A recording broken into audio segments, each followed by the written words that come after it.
actually wanted to go over. Some of you might have participated in it when we did the Family and Community Needs Survey earlier in the summer.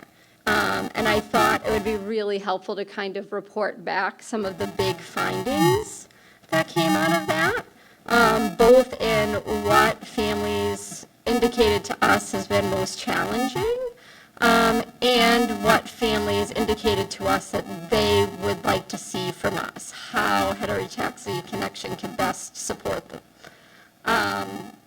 So, right, we asked a lot of questions about challenges, kind of what the big crisis points were, what was most challenging, and two things really rose to the top of all the questions we asked about what do you find most difficult. And those were, by a very large margin, coping with the unknowns surrounding my child's heterotaxy diagnosis and their long-term health and uncertain future, and then balancing the need of our heterotaxy child with the needs of their siblings and our need for self-care. Following a little bit shortly behind that was the impact of heterotaxia on my child's emotional well-being, development, and learning, and then impact of heterotaxia on my child's actual physical health. So those really coalesced around kind of what families reported to us were their biggest concerns. When we kind of asked about how can we best help you, again, we gave really a lot of options, kind of a cornucopia, and we asked people to rank them, kind of what would be your first priority, what would be your second, and what would be your third. And there were a few things that really bubbled to the top for there. There was financial assistance programs, the actual ability to get actual financial, as we know, having a heterotaxy kid can be very expensive, particularly therapies and driving and second opinions at hospitals or hospitals that are far away. The number one that came up consistently in both the first, second, third priority was medical expert-led webinars or workshops on heterotaxy treatment, similar to what we're doing here in a really intensive format, but spreading that over months. And then along with that, as its kind of cohort partner, was educational workshop on more quality of life topics, right? Educational, emotional, neurodevelopmental, kind of living well with heterotaxy. Following a little bit behind those ones, in kind of the second big grouping, a lot of people, even though we are further along in our journey, people identified and recognized the value of informational cohorts specifically targeted to newly diagnosed families within 6 months of diagnosis to really provide those families with a very intensive support at the very beginning of their journey when all of this is new and very overwhelming. Then people asked about advocacy support, practical help. So when, Allie mentions health insurance, well, who are the people who can actually practically help you, right? Like with the limited bandwidth we have. Or we talked about IEPs and 504s. Well, who are the people who can actually help you when your school district is just not being cooperative? Sometimes us having the information, right? Like, again, we can't all be educational experts, medical experts, insurance experts, experts in everything. Sometimes we really need help and assistance with those. And then the final one that rounded out that cohort was the interactive decision-making tools, things like a heterotaxy app or web resources, and increased educational materials and resources. So that's kind of what we really heard from everybody. That's kind of tailoring where we hope to go with programming, right? We're still a small and growing team, so we can't kind of tackle all of them all at once, but do want to reassure that, this kind of gives us the roadmap as we kind of onboard more capacity to be able to do more and more things. So we tried to kind of target kind of the big ones that seem to be driving. Number one, starting in January, the hope is to really start holding monthly webinars and workshops, alternating kind of medically specific information with ones that, again, are more educational or quality of life reinforcing.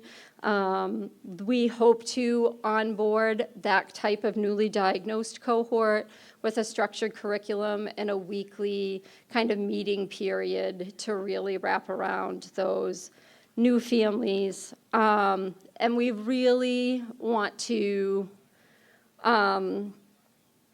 potentially look at some more cohorts beyond the newly diagnosed one for families to actually gather and provide types of more structured support, and hoping kind of a little bit further out, development of some of those digital tools, start really robustly building out our educational resources, and really making sure that we have comprehensive toolkits and guides for advocacy resources in which we can at least point people into directions of organizations that exist to help in this area.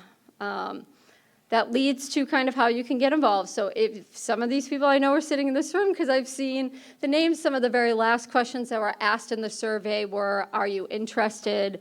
Would you be willing to be contacted about your answers on the survey? And then, are you interested potentially in being involved? Being a limited team kind of conference, getting us through conference sort of took up a lot of the bandwidth, but I have all those names, I have all those numbers. Now I'll be kind of in the process of getting in contact with those people who indicated interest. So I just wanted to make sure you know you have not fallen off the radar. But also, this QR code here is a link to my contact information, and if you maybe weren't one of those people who filled out the survey or think that, yep, you really would like to get involved, you can QR code me and contact me. The things that we're really looking for that you can help with, we are looking specifically, so all of these programs I mentioned to you are really actually going to be more robust and more responsive to our families if we actually have family feedback on all of these. So we're kind of looking to create very specific family working groups around kind of 3 key areas. We do have a bereavement-specific one, but the ones that kind of would be topical to here is the first working group will be on like family support and engagement, advisory, and some of the core functions for that would be help provide feedback on what should be in a welcome bag, what content should we be providing when we're onboarding new families, provide feedback and suggestion on our community support initiatives. What time of day should a medical educational webinar be held? How do we meet the needs of people who are in all sorts of different time zones? And really ensure that the family perspective is practically guiding how we build family community initiatives that are inclusive and sensitive to the real world needs of our heterotaxy families now. The second working group that we're looking at is very specific to education and resource development. So the core functions there will be helping to review our printed and digital materials to make sure they're understandable to families and they're clear, suggesting priorities for which things we should focus on when we are developing our educational resources, or priorities for which experts we should be contacting.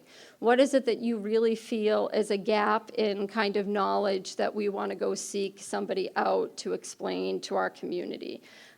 In there, ideally, we are also kind of under this umbrella would be looking specifically like a committee for conference. Would you like to be able to provide feedback and suggestions for the family sessions that would happen when we hold another in-person conference in 2027? And then just identifying, as I said, the gaps in information that family needs. The third and kind of final in that group is sort of like digital innovation and research engagement.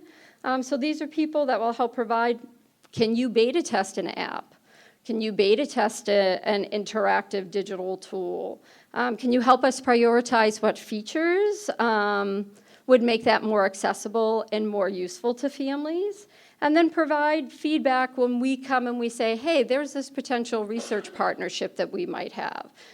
This is what they're looking at doing. Is this a priority to our community?